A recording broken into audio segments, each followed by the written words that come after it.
একজন পরিপক্ক ইমানদার এটা জানে যে যখন ভালো কিছু ঘটে তখন তো তা ভালোই, কিন্তু যখন খারাপ কিছু ঘটে তখনও তা ভালোর জন্যই হয়। আর এই সব কিছুই পরীক্ষার অংশ।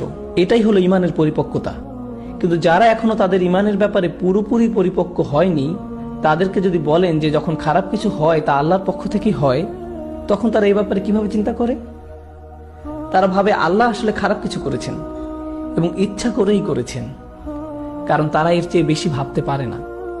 তাই আল্লাহ এমনভাবে বলেছেন যেন যে এটা নিয়ে গভীরভাবে চিন্তা করবে সে তো এটা বুঝবেই, কিন্তু যে গভীরভাবে যাবে না সেও এটাকে ভুল বুঝবে না।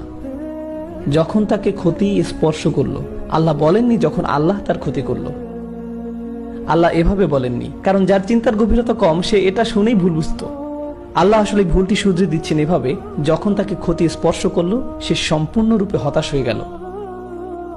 ইয়াইস আসলে মুবালাগা, এর অর্থ হলো বিষণ্ণ হওয়া, অত্যাধিক বিষণ্ণ হওয়া।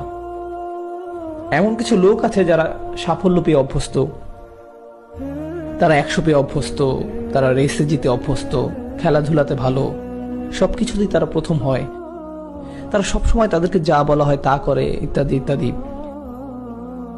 এরপর কোনো একবার তারা হয়তো সফলতা পেল না, তখন তাদের সাথে কি হয়? এই ধরনের লোকদের জন্য ব্যর্থতা বা ক্ষতি মেনে নেওয়া খুবই কষ্টকর।